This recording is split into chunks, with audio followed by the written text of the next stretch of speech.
Look for a way to start revising any paper.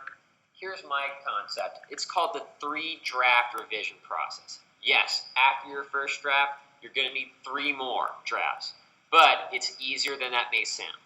In your first draft, that very first draft you've written of any paper, go in and look at big picture problems. Make sure, first of all, that you completed the assignment you were actually asked to complete.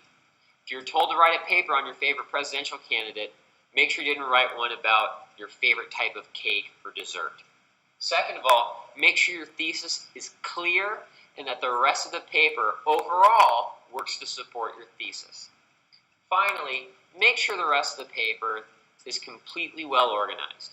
If there's any paragraphs that need to be rearranged in terms of order, go ahead, rearrange them, make sure all the transitions are clear. Now, once you've done that, move on to your next draft. In this draft, look at what's going on in each paragraph. Does each paragraph have a clear topic sentence? If so, great. If not, you need one. Second, make sure all the other sentences in that paragraph work to support the topic sentence. If one doesn't, get rid of it or try to figure out what you're really trying to say with that problematic sentence. So once you clean up your paragraphs in another draft, print out another one, and then look at sentence level errors.